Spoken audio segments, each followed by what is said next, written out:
Hello friends, this is Growl.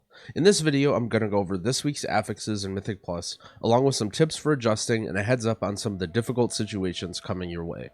This week is Tyrannical, Raging, Necrotic. I would rank this week roughly average in difficulty, and maybe a bit slower than average when it comes to speed. Raging and Necrotic both have similar counters.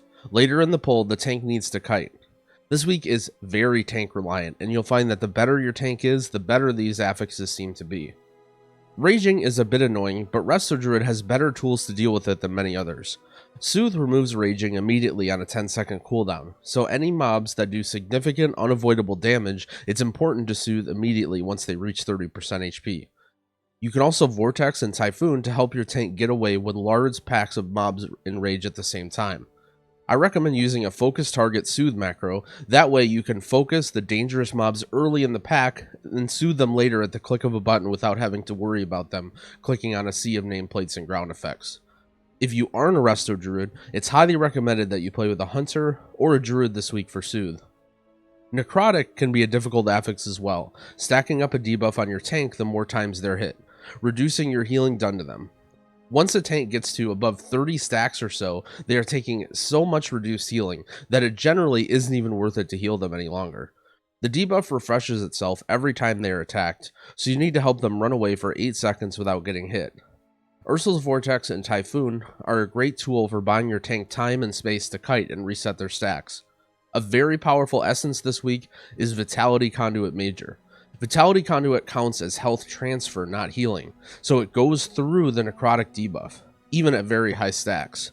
With its short cooldown, it can help heal your tank back up to full in situations where it would otherwise be a wipe. For Necrotic weeks, I would recommend taking Vitality Conduit in every dungeon unless you're playing with a very experienced tank. Now, let's take a quick look into some of the dungeons this week. Taldazar can be a bit scary because many of these pulls you don't have the option to kite.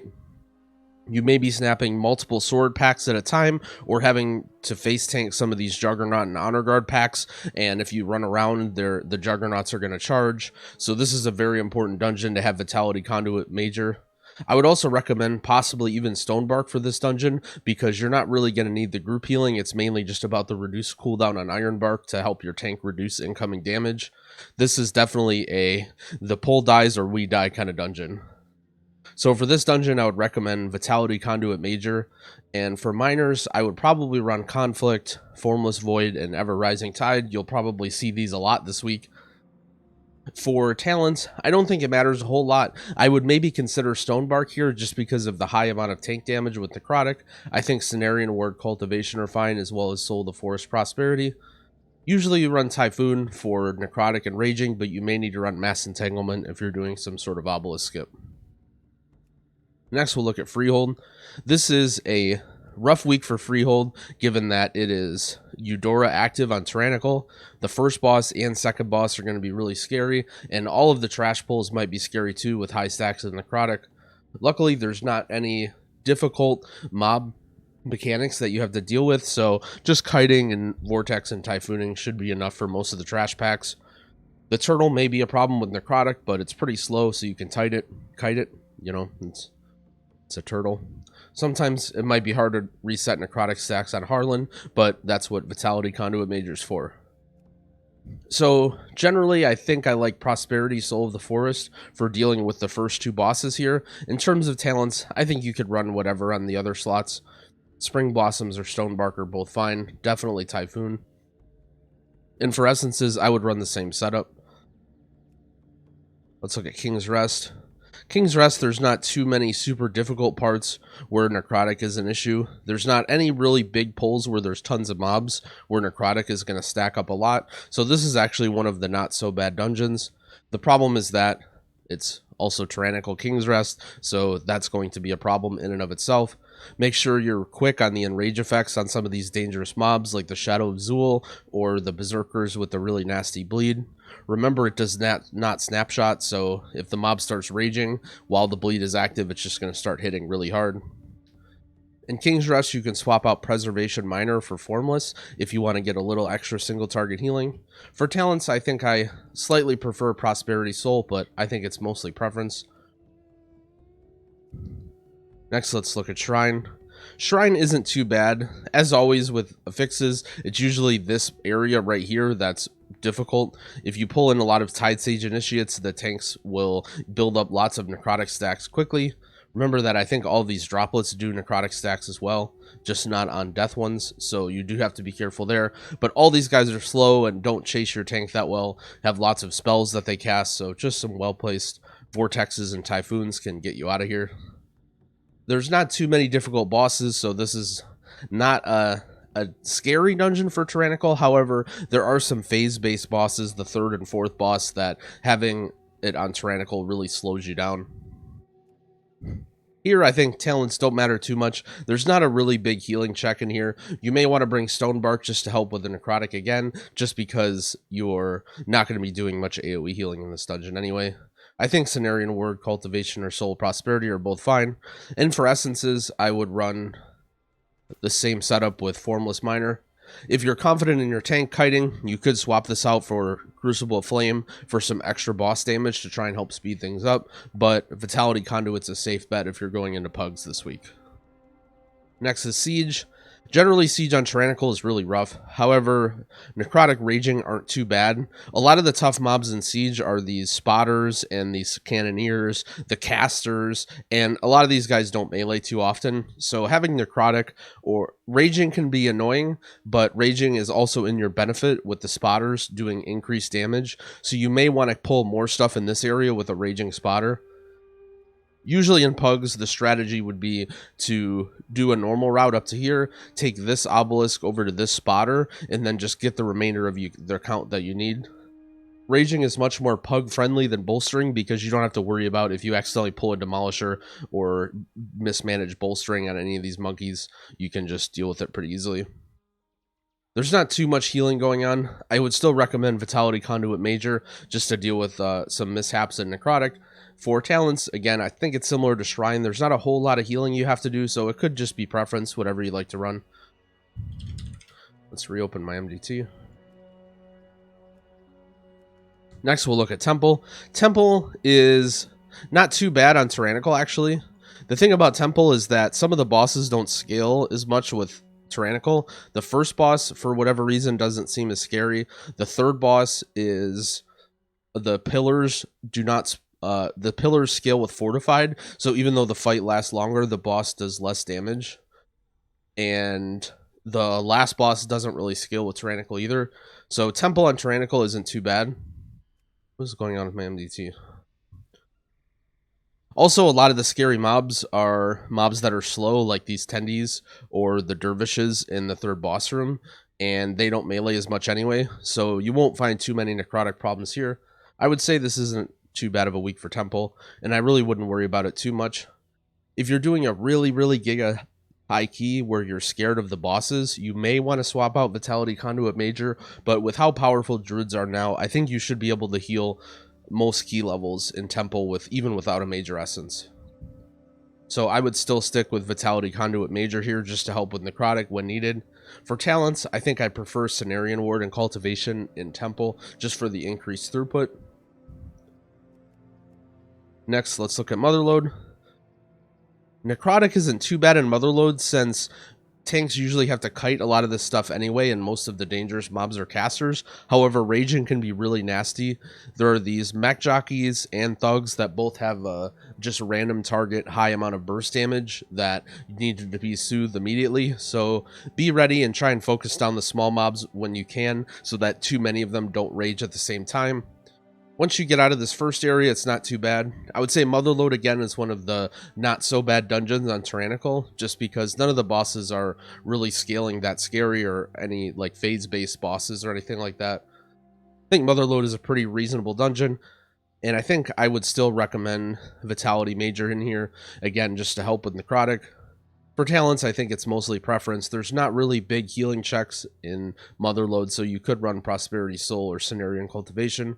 I like to mess around with Stonebark in here a little bit, but most people will feel more comfortable with Spring Blossoms. Next, the Underrot. I think this one is not too bad for Necrotic. The second boss room is usually pretty rough, Make sure that you soothe these blood swarmers immediately, because if they fixate a target while enraged, they're just going to one-shot people, even at pretty low key levels. If you can get through this area without having any necrotic mishaps, the rest of the dungeon is pretty easy.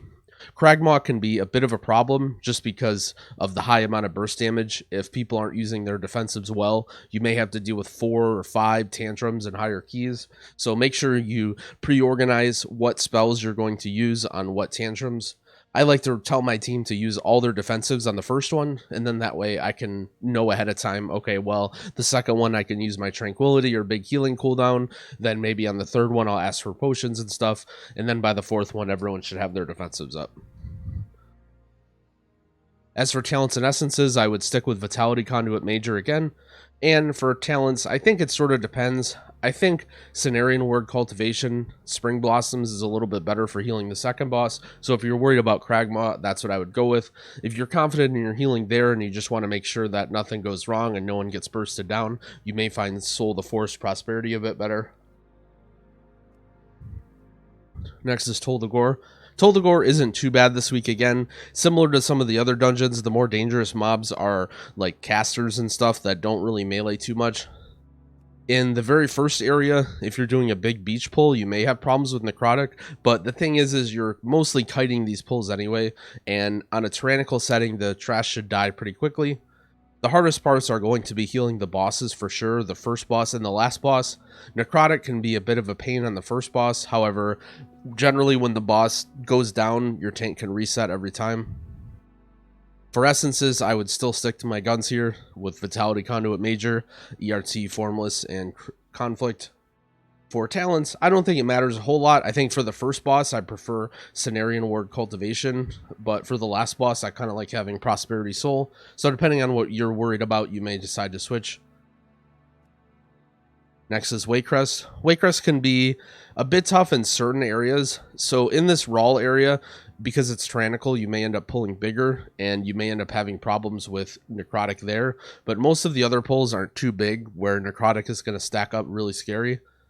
One thing to look out for is these maggots do a lot of damage when they're enraged, and sometimes low health maggots can have a lot of spits out, and then they enrage, and immediately all the spits start hitting really hard. So just be prepared for that if you're doing big pulls in here with 9 or more maggots, that all of a sudden the spits might be hitting way harder than you'd expect. Necrotic can be a little bit tough. As a healer, there's not a whole lot you can do. On the last boss, or So the fourth boss, there are some problems with Necrotic. A tank may want to have to kite, or you may have to taunt around.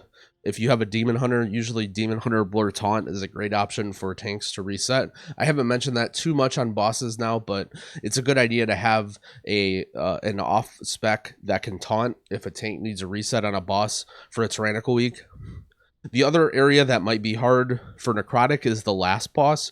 Generally, you just want to focus the boss down and cleave the adds, but you may want to focus the adds down quickly because the adds can continue the Necrotic and stop the tank from resetting. Again, these are mostly things that DPS players have to do. You can't do a whole lot in helping that as a healer, unfortunately. For talents and essences, I probably would still run Vitality Conduit Major. Generally, you'll find that when you're pugging this week, most of the wipes are going to be from Necrotic. So as weird as this feels, running Vitality Conduit with some of the harder bosses like Sisters and Lord and Lady Waycrest, I think it's still a safe bet. Again, if you're confident with your tank, you can run a little bit better essence for healing, like Ever Rising Tide or even World Vein. I think for talents in Waycrest, I prefer Cenarian Word Cultivation and Spring Blossoms, especially for some of the harder boss encounters. It helps your sustained throughput, and you will run out of mana less. You'll have to do less regrowth spamming. Next is Junkyard. Yeah, I don't know. You just kill everything with zap bots. The bosses will be kind of tough, I guess. I think tanks can reset on all these bosses. Gunker and Gobamak both have like weird animation sort of things that allow Necrotic resets. I don't think there's anything too scary in here. You just get zap bots and go in a straight line. I don't I I haven't played too many Necrotic weeks in Junkyard, so I can't tell you if you're gonna need Vitality Conduit Major. I'd probably just bring it anyway. If you're really worried about running out of mana on a boss fight, you can run Lucid Major maybe. As for talents, I think it comes down to preference. Typhoon is really nice for Necrotic, but you could run Mass Root if you're worried about the robots on the last boss. And lastly, we'll go into Workshop. Workshop can be pretty tough on Tyrannical for time, just because it's mostly dealing with bosses, especially the last boss, and the first boss can be really scary.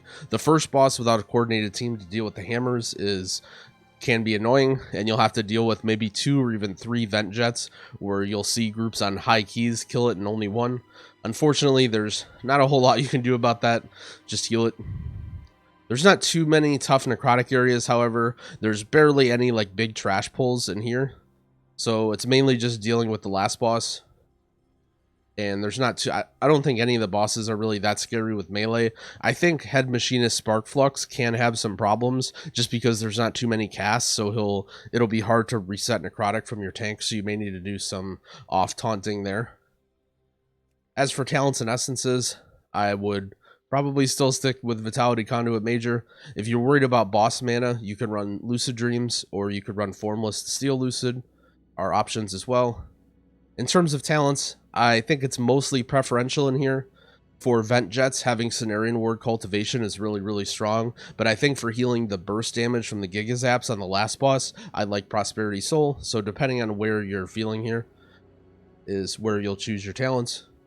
I think I would probably run Typhoon here. There's not too much use for Mass Root unless you're doing some shenanigans with the blobs outside of Cujo's room. Thanks for watching. That wraps up all the dungeons this week.